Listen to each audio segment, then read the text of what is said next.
आज हम class 7th का chapter 4 world of metal and non metals लेकर आए। तो चलिए लेट्स स्टार्ट, और वीडियो के साथ साथ नोट्स उतारने मत भूलना। सबसे पहला question, which things are made by iron smith? लोहार क्या बनाता है? तो iron smith makes tawas, buckets, tongs होता है ये देखो पकड़ने के लिए चिमटा जैसा, स्पेड, एक्सेस एंड ट्रॉवल्स। अब स्पेड क्या है? फावड़ा, एक्सेस कुल्हाड़ी है, ट्रॉवल होता है जिससे हम इकट्ठा करते हैं, इस टाइप का होता है ये, ठीक है, आयरन और वुड से बना हुआ। मैं चाकू की भी बात करती हूँ, तो आगे का हिस्सा तो लोहे का होता है बट पीछे का वुड का होता है, तो यानी आयरन और वुड दोनों से बना होता है। अब हिंदी में भी देख लेते हैं ऐसे, लोहार द्वारा कौन सी चीज़ें बनाई जाती हैं? लोहार जो है वो बनाता है तवा, बाल्टी, चिमटा, और अगर मैं कृषि उपकरण की बात करूँ तो फावड़ा, कुल्हाड़ी, खुरपी, ये सब बनाता है जिसमें लोहा और लकड़ी दोनों का इस्तेमाल होता है। नेक्स्ट क्वेश्चन है, what is the colour of iron when it is too hot? लोहा जब बहुत गर्म होता है तो उसका रंग कैसा होता है? ये देखिए, ये मैंने पिक्चर बनाई। तो लोहे का जो बहुत गर्म करके शेप किया जाता है तब उसका रंग सुर्ख लाल, गहरा सुर्ख लाल यानी कि डार्क रेड कलर होता है। अगला है, name the material use by the iron smith. लोहार द्वारा प्रयोग किए जाने वाली सामग्री का नाम। वन वर्ड के लिए आ सकता है, तो ये दो ही चीजें इस्तेमाल करता है। पहला करता है आयरन फॉर टूल्स, औजार के लिए लोहा, और दूसरा करता है लकड़ी फॉर हैंडल्स, यानी हत्थे बनाने के लिए लकड़ी।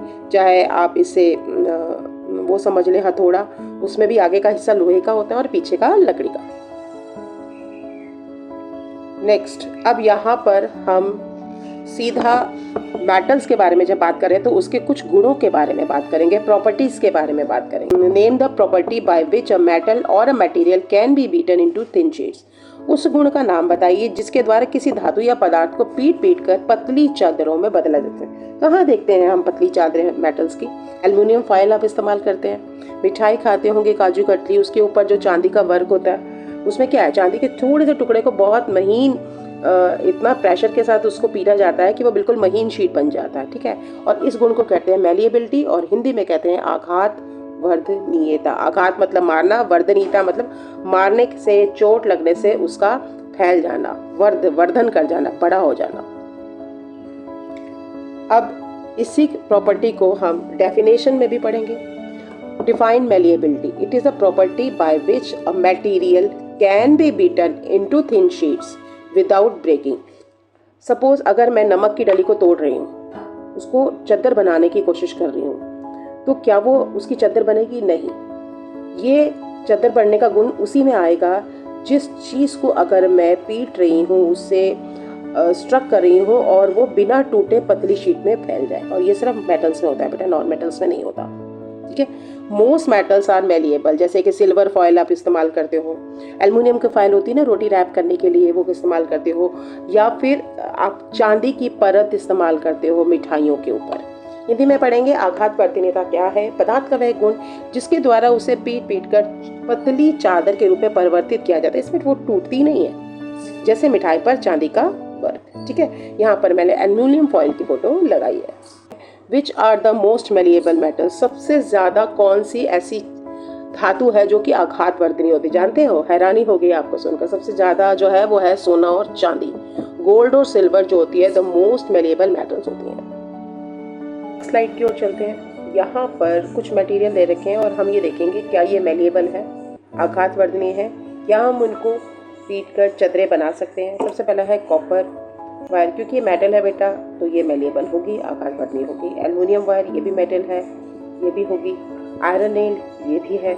सल्फर गंधक का टुकड़ा है, ये मेलिएबल है नहीं है, मारेंगे तो क्या होगा, भंगुर हो जाएगा, टूट जाएगा। ये देखो, ये सल्फर मैंने यहाँ दे रखा है, पीले रंग का होता है। वुडन ब्लॉक, ये भी नहीं होता। और कोयला, ये भी बेटा नहीं होता। इसको भी अगर हम मारेंगे, हथौड़े से चोट पहुंचाएंगे तो ये टुकड़ों में टूट जाएगा, पर इसकी चद्दर नहीं बनाई जा सकती। अब हम यहाँ पर एक सारणी दी हुई है और इसमें हम देखेंगे क्या इसमें वो गुण होता है। कौन से दो गुण हम टटोलेंगे? पहला हम टटोलेंगे लस्ट्रस, क्या वो प्रकाश देती है, चमकती है। और दूसरी बात, क्या वो हार्ड होती है, कठोर होती है। कॉपर वायर की बात करते हैं, तांबे की तार, वो लस्ट्रस भी होती है और हार्ड भी होती है। एल्युमिनियम वायर की बात करते हैं। एल्युमिनियम वायर क्या होती है? चमकीली भी होती है और हार्ड भी होती है। आयरन ने लोहे की कील लस्ट्रस भी होती है, हार्ड भी होती है। सल्फर अगर हम बात करते हैं, सल्फर जो होता है जिसे हम हिंदी में गंधक कहते हैं बेटा, ये चमकीला नहीं होता और ये हार्ड भी नहीं होता। जरा सा एक हथौड़ा मारा टूट जाता है ये। वुडन ब्लॉक यानी लकड़ी का टुकड़ा, ये चमकीला तो नहीं होता और हार्ड भी नहीं होता, क्योंकि एक मारने पर लकड़ी का टुकड़ा टूट सकता है। और यहाँ देखो, ये मैंने कोल की फोटो लगा रखी है। कोयला तो आपने जरूर देखा होगा, सर्दियों में जलाते भी होगे। तो कोयला क्या है? ना तो ये लस्ट्रस है और ना ही ये हार्ड है, क्योंकि ये ब्रिटल है। ऐसी चीजें जो मारने पर, पीटने पर टूट जाती है, these are called brittle. 9 is wood a non metal as it is non lustrous. तो मैंने बताया था जिन चीजों में चमक होती है, जो हार्ड होती है, मेटल्स होती हैं। अब वो पूछ रहा है क्या लकड़ी एक अधातु है क्योंकि ये चमकीली नहीं होती, चमकदार नहीं होती? नहीं, लकड़ी जो है इट्स, ये ना तो आघातवर्धनी है, यानी ना तो इसको पीट पीट के इसकी चद्दर बनाई जा सकती है, तो ये मेटल तो होंगी नहीं। ना ये भंगुर है। भंगुर क्या होता है? एक हथौड़ा मारा टूट गई, ब्रिटल। ठीक है, तो ना तो ये मैलिएबल है, ना ही ये ब्रिटल है। No, it's neither malleable nor brittle. तो ये दोनों कैटेगरी में नहीं आती। Next question, name the 2 metals that are easily cut with a knife. सोचा आपने कभी? ऐसी एक मेटल भी होती है जो, ऐसी एक धातु भी होती है जो कि चाकू से आसानी से काटी जा सकती है, मक्खन की तरह कटती है। ये दोनों धातुएं बहुत इंपॉर्टेंट है, पेपर में आ सकता है, स्टार्ट कर लेना इस क्वेश्चन को। ये होती है सोडियम और पोटेशियम। इनके बारे में हम आगे जानेंगे। अब देखिए अगला सवाल क्या है? Name the metal that is liquid at room temperature. उस धातु का नाम बताना है जो कमरे के तापमान पर द्रव अवस्था में होती है, पिघली होती है। हमने अभी तक एल्युमिनियम पढ़ा, कॉपर पढ़ा, चांदी पढ़ा, गोल्ड पढ़ा, बट एक ऐसी धातु भी है जो आपके घर में है। कौन सी है? आपके थर्मामीटर में। आजकल तो डिजिटल थर्मामीटर आ गए ना, बट जो पहले वाले रूम थर्मामीटर होते थे उसमें हम क्या यूज करते थे? मरकरी, पारा। ठीक है, that is used in thermometer. ये बेटा एक ऐसी मेटल है, भारी होती है बहुत, और ये लिक्विड अवस्था में होती है। Next question, which was the first metal use by the people of Indian civilisation. ये भी इंपॉर्टेंट क्वेश्चन है, स्टार मार्क लगा देना। भारतीय सभ्यता के लोगों के द्वारा सबसे पहले किस धातु का उपयोग किया गया? जानते हो वो कौन सी धातु थी? कॉपर। अब आप सोचोगे कॉपर क्यों है? Because it was found in pure state. वो प्योर स्टेट में थी, उसके अंदर कोई भी धूल मिट्टी के कण नहीं थे। It can be melted easily का कारण पूछा जा सकता है, तो ये 2-3 कारण आपने याद रखने हैं। आसानी से मेल्ट हो जाती थी क्योंकि उसका मेल्टिंग पॉइंट लो होता था। आयरन क्यों नहीं थी? But iron was difficult to extract. Iron हमेशा ऑक्साइड के साथ कंबाइन करके रहता है, तो उसको निकालना भी मुश्किल होता है। ये आप आगे की क्लासेस में पढ़ोगे। तो तांबा भारतीय सभ्यता के द्वारा इस्तेमाल की गई पहली धातु थी क्योंकि ये शुद्ध अवस्था में था। पहला रीजन, आसानी से पिघलाया जा सकता है। दूसरा रीजन, 2 रीजन आपने याद रखने हैं। परंतु लोहे का निष्कर्षण बहुत ही कठिन था। अब हमने मेटल के एक गुण की बात कर ली, अब हम अगले गुण की बात करते हैं, दैट इज डक्टिलिटी। अभी हमने बात करी थी मैलिएबिलिटी। डक्ट से याद करना, डक्ट कहते हैं पतली डंडे को, नली को, ट्यूब को। ठीक है, तो what is ductility? Property of a material by which it can be drawn into thin wires. धातु का वो गुण, पदार्थ का वो गुण जिसके कारण उसको हम पीट कर किसी भी तरह से वायर के रूप में बना सकते हैं। वायर तो आपने लोहे की भी देखी है, आपने एल्युमिनियम की भी देखी है, गोल्ड की भी तारों का भी काम होता है। जो दुल्हन की शादी की साड़ियाँ होती हैं उस पर अगर गोल्ड का काम होता है तो बहुत महंगी बिकती हैं। ठीक है, ऐसे चांदी की तारों से भी काम किया जाता है। चांदी की तारों का इस्तेमाल कर सही तो ज्वेलरी बनती है। गोल्ड की आप रिंग जो पहनते हैं उस पर देखो कितनी महीन महीन जो है वायर्स हैं गोल्ड की, जिनको फ्यूज किया गया है, टांका लगाया गया है। ठीक है, तो इसी गुण को हम कहते हैं डक्टिलिटी यानी तन्यता। पदार्थ का वह गुण जिसके द्वारा उसे खींचकर पतले तारों में बदला जा सकता है। तो अब तक हमने कौन कौन से कर लिए? हमने करना मैलिएबल कर लिया, लस्ट्रस कर लिया, और फिर हमने कर लिया डक्टिलिटी। अब यहाँ पर एक सवाल बनता है, very important. Electrical wires are made up of copper and aluminium. जितने भी इलेक्ट्रिकल वायर है हमारे घर में है या बाहर है या ऑफिस में है, कहीं भी है, ये कॉपर और एल्युमिनियम की क्यों बनी होती हैं? कारण पूछा जा सकता है, रीजनिंग का क्वेश्चन है। इसमें आएगा due to their ductile nature. Ductile nature का मतलब वो आसानी से वायर्स के रूप में डाली जा सकती है, उनकी तन्यता के कारण। तो ये आप अच्छी तरह से याद कर ले और स्टार मार्क लगा दें, ये पेपर में आ सकता है। नेक्स्ट आता है, name the property of a metal that is used in making jewelleries. Bangles, bangles तो आपने देखे ही होंगे। अर्निंग जो इयररिंग्स होते हैं वो भी आपने देखे, राउंड राउंड है, उसमें हम ऐसे ऐसे बना देते हैं। तो ये सब क्या है?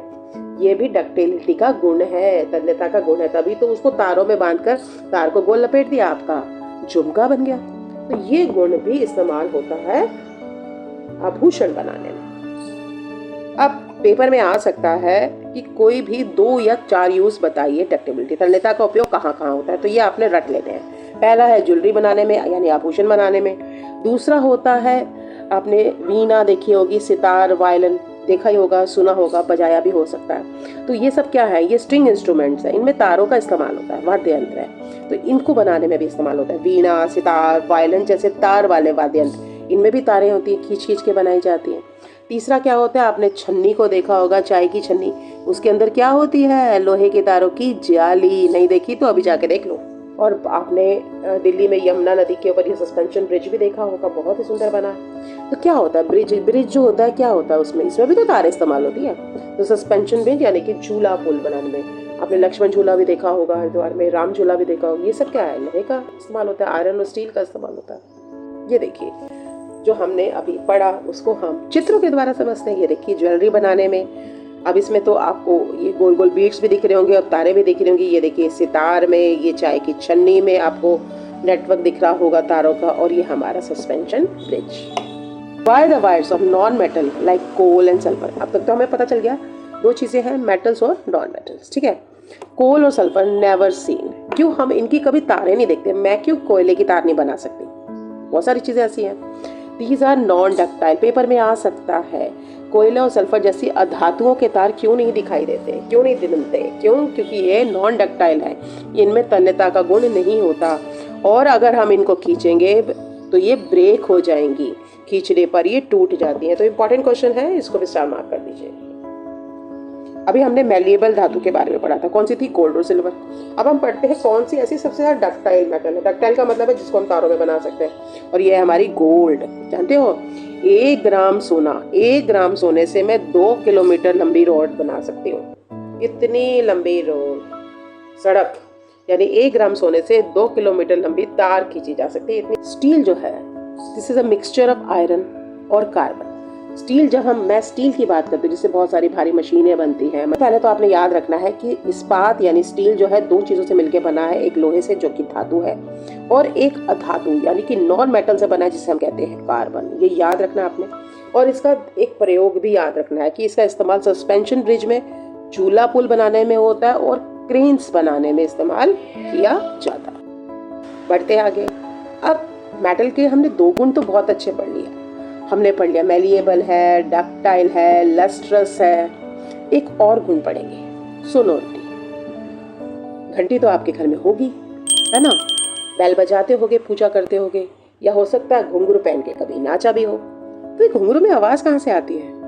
कभी कभी तो हम खाने की टेबल पे क्या करते हैं, एक प्लेट लेते हैं और चम्मच से बजाते हैं, तो कितनी तेज आवाज आती है ना। तो दिस इज, कौन सा गुण है, ये है ध्वनिकता यानी कि सोनोरिटी। क्या है? धातु का वह गुण जब वह किसी वस्तु से टकराती है तो निनाद की ध्वनि उत्पन्न होती है। आप एक खाली पतीला रख लो, और ये आप अभी करो प्रयोग, जाओ जल्दी से एक पतीला लेकर आओ, सामने रखो, चम्मच लो और बजाओ, टन की आवाज आती है ना। तो this is sonority, the property of the metal of producing sound when the hit hard. जब उसको तेजी से मारा जाता है तो आवाज करती है। Material producing ringing sounds are sonorous. जिन मटेरियल से आवाजें आती हैं उन्हें हम स्नोरस कहते हैं। स्कूल की बेल तो आपको याद ही होगी, और ये घुंघरू की आवाज बहुत अच्छी लगती है। अब क्वेश्चन इस पे आ सकता है, musical instrument produce ringing sound, ठीक है, उसमें कौन सी प्रॉपर्टी है, गुण का नाम बताना है। तो आंख बंद कीजिए और लिख लीजिए सोनोरिटी यानी कि ध्वनिकता। चलिए अब हम एक टेबल बनाएंगे और देखेंगे मेरी ये कौन कौन सी चीजें हैं जिनमें स्नोरस है, यानी इन गणों में अगर स्ट्राइक करूं तो ये आवाज करेंगे। चम्मच करेगा, करता है, कॉइन करता है, कॉइन को ऊपर से नीचे गिराइए, अजीब सी आवाज आती है ना। कोयला करेगा, नहीं करेगा, टूट जाएगा, ब्रिटल है ना, बिखर जाएगा फर्श पे। लकड़ी करती है, मार के देख लो, लकड़ी पर नहीं करेगी आवाज। चलिए अब हम धातुओं का एक और गुण पढ़ते हैं। 3 हमने पढ़ लिए, चौथा पढ़ेंगे कंडक्शन। इसके लिए छोटा सा प्रयोग करना है आपने। क्या करना है प्रयोग? मम्मी की मदद लेनी है। एक गिलास में, ठीक है, उसमें आपने गर्म पानी रखना, थोड़ा सा उबलने में से थोड़ा सा कम, मम्मी की मदद से करना बेटा। और उसमें एक स्टील का चम्मच रख लो और एक लकड़ी का चम्मच रख लो। 5 मिनट के बाद देखना क्या होगा। क्या होगा बताओ, कौन सा चम्मच गर्म होगा? मेटल का चम्मच और लकड़ी का चम्मच गर्म नहीं होता। दूसरा प्रयोग भी कर सकते हो, चाय बनाते केतली को रखते हो, केतली का जो हत्था होता है, हैंडल होता है, क्या वो कभी गर्म होता है? नहीं होता। हो सकता है लकड़ी का हैंडल हो सकता है उस पर प्लास्टिक का हैंडल हो, तो ये चीजें गर्म नहीं होती। धातुएं बहुत जल्दी गर्म हो जाती है और इसी गर्म होने के गुण को हम कहते हैं कंडक्शन। कंडक्शन का मतलब क्या है? जो मेरे पास है वो मैंने आगे ट्रांसफर कर दिया। ट्रांसफर ऑफ हीट, ध्यान से सुनिए, transfer of heat from one part of material to the other material that allow the transfer of heat to pass through, बेटा पास थ्रू होना था, मैंने पास लिख दिया, पी लिख लेना है यहाँ पर, ठीक है। To pass through their body are called conductor. कितना आसान है। मेटल का एक और गुण, ऊष्मा संचालन करना। ऊष्मा चालन क्या है? जब ऊष्मा का किसी सामग्री के एक बिंदु से दूसरे बिंदु तक स्थानांतरण होता है, तो ऐसी ऊष्मा चालन करने वाली वस्तु को हम कंडक्टर कहते हैं। और मेटल बहुत अच्छा कंडक्टर होता है। जितने भी पतीले हैं, जितने भी मम्मी रसोई में गैस पर रखती है, कढ़ाई है, ये सब मेटल्स के बने होते हैं। हमारा अगला क्वेश्चन भी इसी पर है। देखो क्या है question, which one is the good conductor of heat, a metal spoon और अ वुडन स्पून। अभी हमने प्रयोग किया था, तो क्या निकला हमारा निष्कर्ष? कौन सी ऊष्मा की अच्छी सुचालक होती है, धातु की चम्मच या लकड़ी की चम्मच? कौन जल्दी गर्म होती है बताओ? मेटल स्पून, धातु की चम्मच। क्यों? क्योंकि मेटल कंडक्ट्स हीट इक्वली, ऊष्मा की सुचालक होती है धातुएं। अब वही वाला क्वेश्चन आ गया जो मैंने अभी आपसे बात करी थी। कुकर, पतीला, कढ़ाई, तवा, ये सब चीजें किसकी बनी है? मेटल्स की। Cooking vessels are made up of metals. भोजन पकाने के धातु के पात्र होते हैं। क्यों? रीजनिंग में आ सकता है 2 नंबर में। आपने सीधा आंख बंद करना और आंसर लिखना है।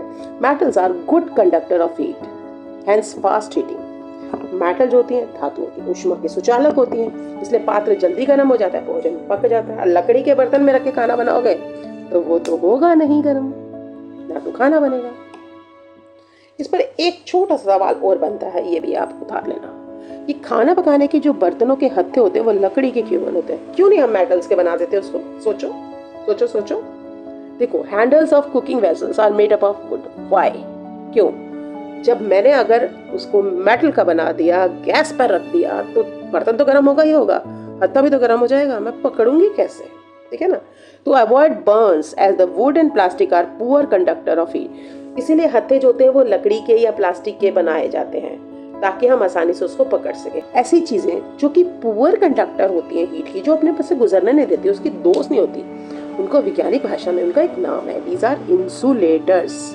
ये आपने याद रखना है। जलने से बचने के लिए हम हत्थे जो होते हैं लकड़ी के बने होते हैं, क्योंकि लकड़ी और प्लास्टिक ऊष्मा के कुचालक हैं। एक होता है शब्द सुचालक, गुड कंडक्टर, एक होता है कुचालक यानी कि बैड कंडक्टर, इन्हें हम इंसुलेटर भी कहते हैं। चलिए बढ़ते हैं आगे। Define conduction of electricity. अभी हमने कंडक्शन ऑफ हीट करा था, सेम बिजली के प्रवाहित होने वाले भी होता है, क्योंकि आपने देखा होगा जितनी बिजली की तारें सब मेटल से बने होते हैं, क्योंकि वो बिजली को अपने अंदर से आने देती हैं। बस इसे कहते हैं विद्युत सुचालक। पदार्थ की वह क्षमता जो उनमें से विद्युत धारा को प्रवाहित होने देती है। धातुएं विद्युत की सुचालक होती है। कौन कौन सी धातुएं हमने पढ़ी थी? एल्युमिनियम, लोहा, इनका उपयोग बिजली की तारों में किया जाता है। इसलिए कहते हैं बिजली की नंगी तारों को कभी हाथ नहीं लगाना चाहिए। क्यों भाई? खुद दोस्त है ना उसकी, अच्छी दोस्त है, तो करंट लग जाएगा। Ability of a material to allow electric current to pass through it. Metals are good conductor of electricity. जैसे कि aluminium, iron use in electric wiring. अब हम अच्छे दोस्त के बजाय अब एक जो हमारा दोस्त नहीं है उसके बारे में भी बात करते हैं। कुचालक। सुचालक पढ़ा था, आप कुचालक पढ़ते हैं। कु मतलब बुरा। वे पदार्थ जो अपने अंदर से विद्युत धारा को प्रवाहित नहीं होने देते कुचालक कहलाते हैं। Materials that do not allow electricity to pass through them are insulators. याद रख लेना वर्ड insulator, दोस्त नहीं होता वो। इलेक्ट्रिकल कंपोनेंट्स, ठीक है, तो नॉन मेटल जैसे कि सल्फर है, कोल है, वुड है, स्टोन है, रबड़ है। ठीक है। अब इंसुलेटर में क्या होते हैं? बहुत सारी चीजें हैं जो इंसुलेटर विद्युत घटक, आप आगे क्लास में पढ़ोगे, बट यहाँ के लिए हम याद कर लेते हैं। बहुत सारी धातुएं होती हैं, जैसे सल्फर, कोयला इंसुलेटर है। आपने देखा है जितने भी इलेक्ट्रीशियन होते हैं जब वो काम करते हैं वो रबड़ का इस्तेमाल करते हैं। वो रबड़ के जूते पहनते हैं, रबड़ के ग्लव्स पहनते हैं। क्यों? क्योंकि रबड़ जो होता है अपने अंदर से बिजली को प्रवाहित नहीं होने देता, इसलिए वो इंसुलेटर है, कुचालक है। लकड़ी भी कुचालक होती है। अब ये वाला इंस्ट्रूमेंट तो आपके घर में होगा, वाई द स्क्रू ड्राइवर्स, पेचकस जो होता है, handles are made up of plastic, क्यों यहाँ पर प्लास्टिक है, मेटल क्यों नहीं है, क्यों? आपने चेक करना है इसमें से करंट फ्लो हो रहा है कि नहीं हो रहा है, ये स्विच काम कर रहा है नहीं कर रहा है, मैंने उसको प्लग के अंदर डाला, अगर ये भी मेटल का होगा मुझे तो करंट लग जाएगा क्योंकि मैं तो उसको पकड़ के बैठी हूँ, है ना। तो plastic do not conduct electricity, plastic इसे क्या है, इंसुलेटर। प्लास्टिक विद्युत का संचालन नहीं करता, इसलिए वो कुचालक है। इसलिए स्क्रू ड्राइवर के हैंडल्स जो होते हैं, स्क्रू ड्राइवर के हैंडल्स वो प्लास्टिक के बने होते हैं। अब देखो आ गया हमारा वो वाला क्वेश्चन, याद आ रहा है? क्या देख रहा है फोटो देख के कि इलेक्ट्रीशियन जो होते हैं बिजली के उपकरणों का काम करते समय रबड़ के दस्ताने जो होते हैं क्यों पहनते हैं? क्यों पहनते हैं? क्योंकि रबड़ विद्युत की कुचालक है, दोस्त नहीं है ना उसकी, तो बिजली के झटकों से बचा लेती है। प्लास्टिक एंड क्वेश्चन पढ़ते हैं पहले। Electrician wear rubber gloves and shoes while handling with the electrical components and why? Because plastic and rubber are the poor conductor so they protect against the electric shocks. चलिए एक छोटा सा test है, अगर आपने वो पढ़ा होगा इससे पहले वाला चैप्टर, तो उसमें मैंने अपनी कक्षा में प्रयोग भी कराए थे। किन चीज़ों से हमारा बल्ब जलता है एलईडी का, किससे नहीं जलता, यानी कौन कंडक्ट करता है इलेक्ट्रिसिटी और कौन कंडक्ट नहीं करता। पहला एल्युमिनियम फॉयल, देखो ये मेटल से बनी है, कंडक्ट करेगी, सुचालक होगी यानी कि कंडक्टर। आयरन नेल मेटल से बनी हुई है, बल्ब जलेगा, कंडक्टर है, सुचालक है। सल्फर लंप, गंधक, गंधक क्या है, नॉन मेटल है, तो ये इंसुलेटर होगा, कुचालक होगा। ड्राई वुड, सूखी लकड़ी, देखो यहाँ पर दो लकड़ी की बात होती है, गीली लकड़ी होती है ना उसमें पानी होता है, अगर किसी को करंट लग जाए गीली लकड़ी नहीं देनी चाहिए, वो भी चिपक जाएगी। तो हम सूखी लकड़ी की बात कर रहे हैं तो वो भी इंसुलेटर है, कुचालक है। नेक्स्ट हम बात करते हैं copper wire. Copper wire metal है तो कंडक्टर है, सुचालक है। कोयला नॉन मेटल है, इंसुलेटर है, कुचालक है, बल्ब नहीं जलेगा। पत्थर, बल्ब नहीं जलेगा क्योंकि इंसुलेटर है, कुचालक है। रबड़, बल्ब नहीं जलेगा, तभी तो इलेक्ट्रिशियन पहनते हैं ऐसे, इंसुलेटर है, कुचालक है। और नायलॉन की रो, ये भी बल्ब को नहीं जलाएगी अगर सर्किट में डालेंगे इसे, तो ये भी एक इंसुलेटर यानी कि कुचालक है। चलिए अब हम देखते हैं नेक्स्ट चार्ट की ओर। यहाँ पर अभी तक आपने मेटल्स और नॉन मेटल्स के बारे में पढ़ लिया, तो हम इसको थोड़ा सा समराइज कर लेते हैं पॉइंट्स में, क्योंकि पेपर में आपको 3 या 4 गुण मेटल्स के और 3 या 4 गुण नॉन मेटल्स के लिखने आ सकते हैं। सबसे पहला मेटल्स क्या होती है, लस्ट्रस, द्युति में चमकती है। नॉन मेटल्स होती हैं डल, द्युतिहीन। मेटल्स होती हैं हार्ड यानी कि कठोर। नॉन मेटल्स होती हैं सॉफ्ट या नरम, मारते ही टूट जाती हैं। मेटल्स होती हैं मेलिएबल, आघात वर्धनीय। नॉन मेटल जो होती है वो नॉन मेलिएबल यानी कि ब्रिटल होती है। ब्रिटल के लिए हिंदी में एक शब्द है भंगुर, ठीक है। नेक्स्ट, मेटल जो होती है वो डक्टाइल होती है, उसके तारे बन सकती हैं, तन्यता होती है। नॉन मेटल नॉन डक्टाइल होती है। Metal these are good conductor of electricity, विद्युत की सुचालक होती हैं। और non metal bad conductor of electricity, कुचालक होती हैं। अगला है they are good conductor of heat, ये ऊष्मा की भी सुचालक होती हैं, ये ऊष्मा की कुचालक होती हैं। बैड कंडक्टर ऑफ हीट, और मेटल से आवाज़ भी निकलती है इसलिए स्नोरस होती हैं, ध्वनिक होती हैं। और ये नॉन स्नोरस यानी अध्वनिक होती हैं। एग्जाम्पल भी दे याद कर लेना, कॉपर है, एल्युमिनियम है, गोल्ड है, सिल्वर है, और इसमें कोल है, सल्फर है, कुछ भी आप लिख सकते हैं, ठीक है, याद कर लेना इसे। चलिए अब हम एक और गुण की बात करते हैं मेटल्स की। कभी कभी आपने देखा होगा कि लोहे की कील पर जंग लग जाता है, ताला जंग लगने के कारण खुलता नहीं है, तो ये जंग है क्या चीज, उसी के बारे में हम पढ़ेंगे। जब लोहे की कील को कुछ दिन के लिए खुला छोड़ दिया जाता है तो उस पर भूरे रंग की परत जम जाती है। रीजन में आ सकता है एक क्वेश्चन, समझाइए। A brown deposit form on iron nail when it is kept open for a few days, explain. ये जो भूरे रंग की परत आपको फोटो में भी दिख रही है ना बेटा, ये है जंग लगना, इसको वैज्ञानिक भाषा में रस्टिंग कहते हैं, जंग लगना। और ये तब बनती है जब लोहा जो होता है ना दो चीजों के संपर्क में आता है। लोहा आता है हवा के संपर्क में, और हवा में होती है ऑक्सीजन, और लोहा आता है पानी के संपर्क में यानी कि नमी।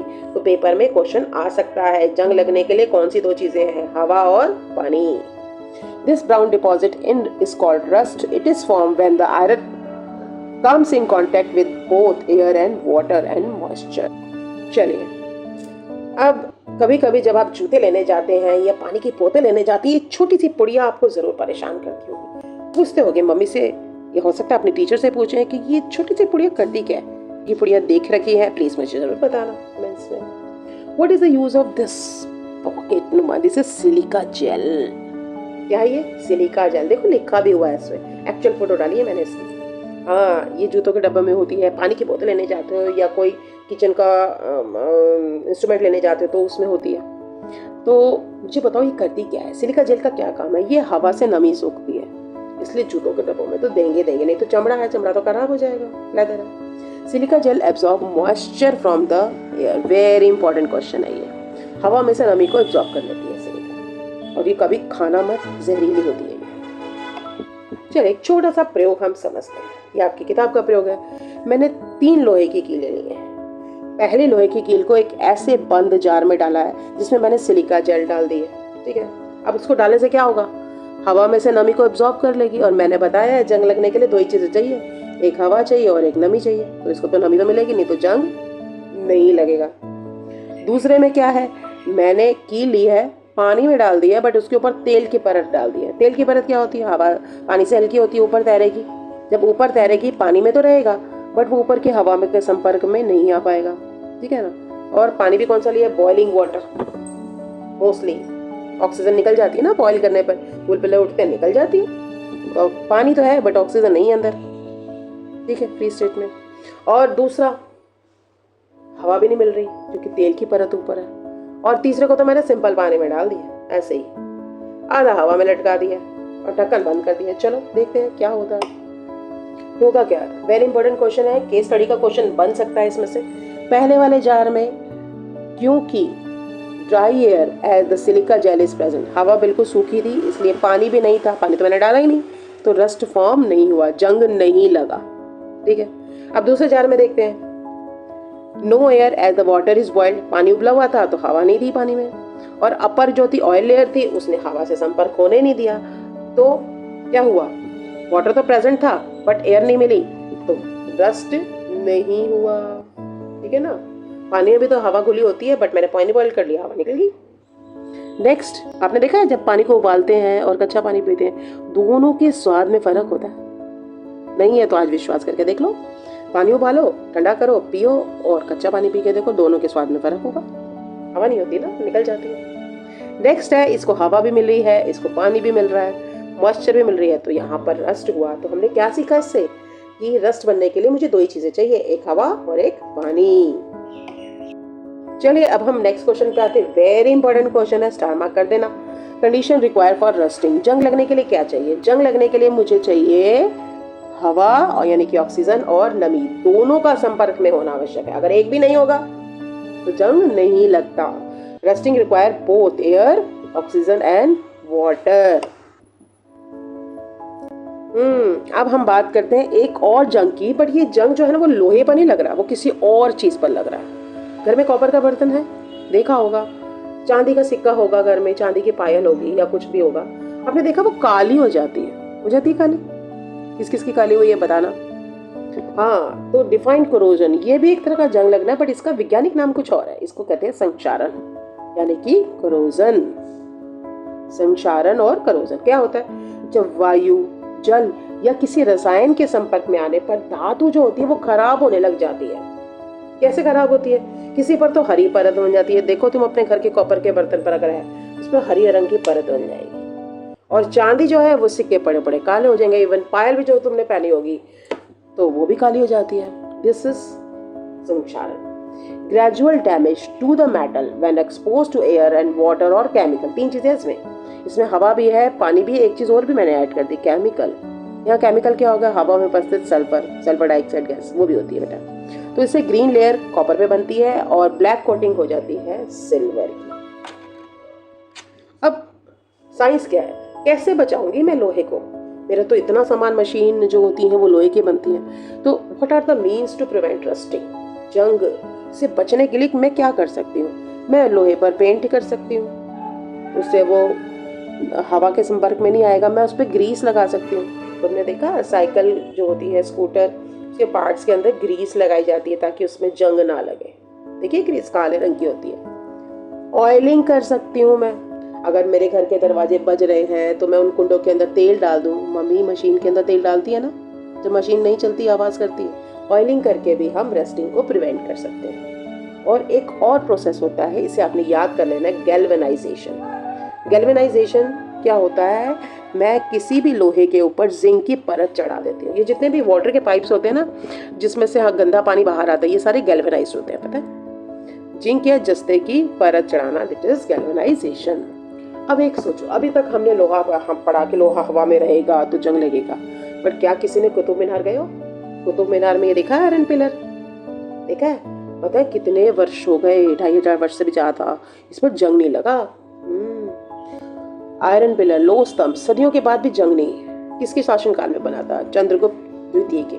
और इससे पता चलता है हमारी मेटलर्जी उस समय धातु कर्म कौशल बहुत बढ़िया था। उन्होंने लोहा इस तरह से प्योर करके निकाला था कि उसमें जंग लगता ही नहीं था। चंद्रगुप्त सेकंड के रीजन में था, शोइंग एंशिएंट मेटलर्जिकल स्किल। ये पेपर में आ सकता है कि आयरन पिलर जो है वो किसके टाइम था। ठीक है, अब यहाँ थोड़े से हम केमिस्ट्री भी पढ़ेंगे। पहला तो हम पढ़ेंगे बर्निंग ऑफ मैग्नीशियम। इसमें हम ना चेंजेस पढ़ रहे हैं मेटल्स के बारे में। मैग्नीशियम की रिबन आपने देखी होगी, जहाँ तक मुझे याद है, मुझे अपनी क्लास में मैंने ये मैग्नीशियम रिबन दिखाया था। जब हम जलाते हैं इसको, एक बहुत तेज रोशनी आती है, बहुत तेज, बिल्कुल वैसी आती है जैसे आप फुलझड़ी जलाने पर आते हैं, और एक वाइट पाउडर निकलता है जिसे हम कहते हैं मैग्नीशियम ऑक्साइड। ठीक है, ये आप भी याद रख लेना कि मैग्नीशियम जो होता है बहुत तेज प्रकाश के साथ जलता है। अब ये जो जला हुआ रिबन का अंश है, ये देखो, ये नीचे बचा हुआ है, इसको अगर मैं पानी में घोलूं और इसके अंदर रेड लिटमस डाल देती हूँ, याद करो एसिड और बेस का क्वेश्चन। एसिड क्या होते हैं? ब्लू लिटमस को रेड कर देते हैं, खतरे का निशान होता है ना एसिड, और जो बेस होते हैं वो रेड लिटमस को ब्लू कर देते हैं, उल्टा कर देते हैं। तो जैसे मैंने इसके अंदर डाला, ये रेड लिटमस मेरा ब्लू हो गया। इससे क्या पता चला कि ये जो मेटल था जब हवा की उपस्थिति में जला तो ये मेटल ऑक्साइड बना, और मेटल ऑक्साइड को जब मैंने रेड लिटमस में डाला तो वो ब्लू हो गया। इसका मतलब वो बेसिक था। बस यही आपने याद रखना है कि मैग्नीशियम ऑक्साइड के जलीय घोल की प्रकृति क्या है। What is the nature of the aqueous solution of magnesium oxide? याद कर लेना बेटा, ये क्षारीय होता है, बेसिक होता है, जो लाल लिटमस को नीला कर देता है, और धातुओं के ऑक्साइड आमतौर पर क्षारीय होते हैं। अगर आपको वो क्वेश्चन याद हो कि ऐसी कौन सी जो धातुएं हैं जिन्हें हम चाकू से काट सकते हैं, तो मैंने दो ही बताई थी, सोडियम और पोटाशियम। बट सोडियम के बारे में खास बात है क्या कि इसको हमेशा मिट्टी के तेल के अंदर स्टोर करके रखते हैं। जानते हैं क्यों? सोडियम को हमेशा केरोसिन में डुबो के रखा जाता है। यह हवा और पानी के साथ बहुत तेजी से प्रतिक्रिया करता है, इसलिए विस्फोट से बचने के लिए इसे केरोसिन में रखते हैं। वेरी इंपॉर्टेंट क्वेश्चन है ये। It react violently with the air and water, so it's stored in kerosene to prevent erosion. जैसे इसको अगर मैं पानी में डालती हूँ या हवा के संपर्क में डालती हूँ, पटाखा बच जाता है इसका, बम की तरह। तो इसलिए बचने के लिए उसको मिट्टी के तेल में डुबोकर रखा जाता है। अब अभी हमने एक मैग्नीशियम ऑक्साइड रिबन को जलाया था। अब यहाँ पर एक छोटा सा प्रयोग है। उन्होंने क्या किया है, सल्फर को जलाकर सल्फर डाइऑक्साइड गैस को उत्पन्न किया है और उसका नेचर पूछा है। तो जो फ्यूम्स होते हैं, जो सल्फर को जब मैं किसी जार में जलाती हूँ, उन फ्यूम्स को इकट्ठा कर लेती हूँ, धुएं को इकट्ठा कर लेती हूँ, और उसके अंदर मैं वेट ब्लू लिटमस पेपर डालती हूँ तो वो रेड हो जाता है, जिससे पता चलता है कि सल्फर डाइऑक्साइड जो है वो एसिडिक in नेचर है। और जितने भी नॉन मेटल, क्योंकि सल्फर नॉन मेटल में आता है ना, तो नॉन मेटल के ऑक्साइड जितने भी होते हैं एसिडिक होते हैं। तो दोनों कर लिए हमने। जो मेटल के ऑक्साइड है, याद है मैग्नीशियम रिबन का हमने किया था, तो वो बेसिक था, क्षारीय था। बट ये जो नॉन मेटल के ऑक्साइड होते हैं ये एसिडिक होते हैं। सल्फर डाइऑक्साइड गैस की प्रकृति क्या है? इसकी प्रकृति अम्लीय होती है। ये नीले लिटमस को लाल कर देती है, और धातुओं के ऑक्साइड अम्लीय होते हैं। अब एक छोटी सी क्वेश्चन और करेंगे, 2-3 क्वेश्चंस। पहला है व्हाट आर एलिमेंट्स? एलिमेंट्स क्या होते हैं? तत्व क्या होते हैं? तत्व वह शुद्ध पदार्थ होते हैं जिसे आगे तोड़ा नहीं जा सकता। मैं चौक का टुकड़ा लेती हूँ, मैं उसको तोड़ती हूँ, वो और छोटे टुकड़ों में होता है, उसको और तोड़ती हूँ और छोटे में होता है, फिर मैं हथौड़ा लेके उसको पीटती हूँ, तो कोई तो ऐसी अवस्था होगी जिसमें उसको आगे तोड़ नहीं सकती। तो ये वो होती है जिसको मैं आगे और ब्रेक डाउन नहीं कर सकते। Element is a pure substance that can not be broken down further. जैसे मेटल्स होते हैं, नॉन मेटल्स होते हैं। और एक नंबर याद कर लो, 118 मेटल्स ही अभी तक हमें पता है। धातु अधातु वर्तमान में 118 तत्व ज्ञात है। नेक्स्ट, अब मैंने अभी सोडियम की बात करी थी कि सोडियम को मिट्टी के तेल में रखा जाता है। बहुत रिएक्टिव है भाई, बहुत रिएक्टिव। ऐसी कौन सा नॉन मेटल है जिसे पानी में रखा जाता है? और वो है फास्फोरस। आपको पता है ये जो फास्फोरस होता है ना, ये आपकी माचिस की तीली का जो कवर होता है जिसपे तुम घर्षण करते हो, रगड़ते हो, उसमें होता है ये फास्फोरस।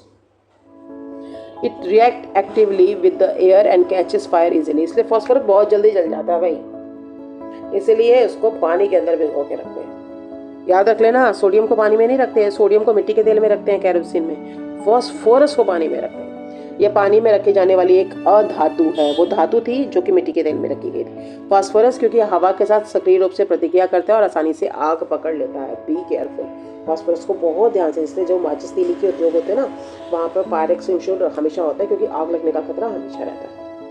अब 3 एग्जाम्पल ऑफ नॉन मेटल्स के पेपर में पूछा सकते हैं, इसे तुम रट लेना। कौन कौन से हैं? ऑक्सीजन है, नाइट्रोजन है, कार्बन है, और कार्बन सबसे ज़्यादा यूज होने वाला नॉन मेटल है आफ्टर ऑक्सीजन। और पौधे सबसे ज़्यादा पता क्या लेते हैं? नाइट्रोजन। बुक में ना तुम्हारे ये भी है, use of non metal. Metals के तो तुमने यूज देख ली है, बहुत सारी चीज़ें बनाने में मेटल्स यूज होते हैं, तारे बनाने में, ब्रिज बनाने में, रसोई के बर्तन बनाने में, और बहुत सारी चीज़ों में। नॉन मेटल के भी तो याद कर लो। पहला है ऑक्सीजन। ऑक्सीजन किस लिए चाहिए? सांस लेने और जीवित रहने के लिए, तो तुम्हें रटनी नहीं पड़ेगी, याद रहेगी, फॉर ब्रीदिंग एंड सर्वाइवल। दूसरा है कार्बन। अब कार्बन एक ऐसी चीज़ है जो तुम्हारी हर चीज़ में उपलब्ध है, ये प्रोटीन में भी है, वसा में भी है, कार्बोहाइड्रेट में है, तो ये याद कर लेना। तीसरा है नाइट्रोजन। नाइट्रोजन के लिए पत्ती याद कर लेना, ठीक है। जितनी पौधे में पत्तियां ज़्यादा होंगी उसकी नाइट्रोजन की डिमांड भी उतनी ज़्यादा होती है। तो पौधों की वृद्धि के लिए खाद बनाने में नाइट्रोजन यूज होती है, और खाद भी होती है, उसका नाम होता है NPK, नाइट्रोजन, पोटाशियम और फॉस्फोरस, जो हमने अभी पढ़ा था। नेक्स्ट है chlorine, use in water purification. Chlorine की गोलियां भी आती हैं, पानी में डाली जाती है पानी को शुद्ध करने के लिए, जल शुद्धिकरण। आयोडीन, आयोडीन तो आपको पता ही है, टिंचर आयोडीन मम्मी लगाती है ना जब घाव हो जाता है, तो हमारे घर में फर्स्ट एड बॉक्स में भी होती है as antiseptic on use. Metal और नॉन मेटल पढ़ ली। एक और चीज आपने याद करनी बाकी है, और यही हमारा लास्ट टॉपिक भी है, एलॉय। एलॉय क्या होता है? कई बार हम क्या करते हैं, दोस्ती करा देते हैं एक मेटल की नॉन मेटल के साथ, या एक मेटल की मेटल के साथ, तो इसी दोस्ती का नाम है एलॉय।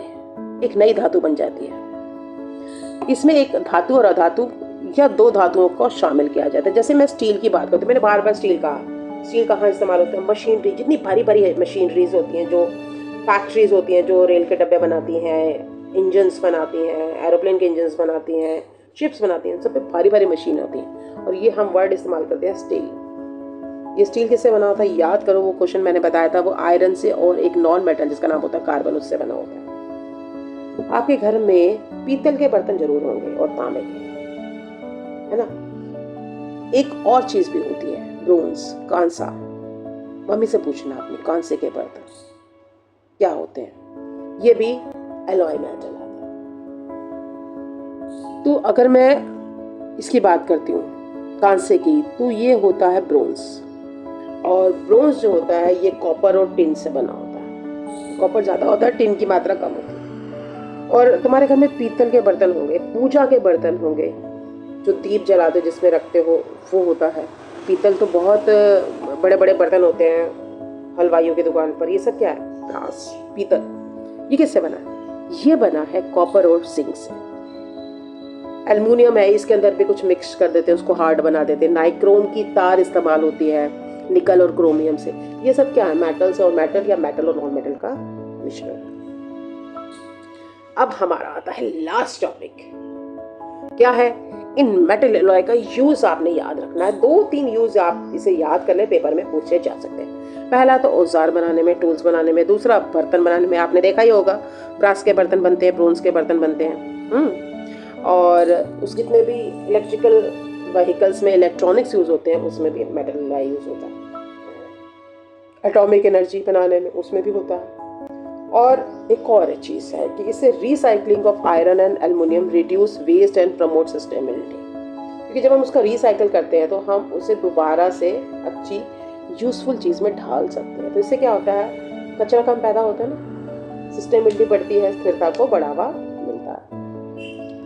तो बच्चों, इसके साथ आपका लेसन होता है समाप्त। होप सो आपको मेटल और नॉन मेटल अच्छी तरह समझ आ गया और आपने नोट डाउन कर लिए होंगे क्वेश्चन। तो मिलेंगे अगली वीडियो में। मेरे चैनल को लाइक और सब्सक्राइब करना मत भूलना।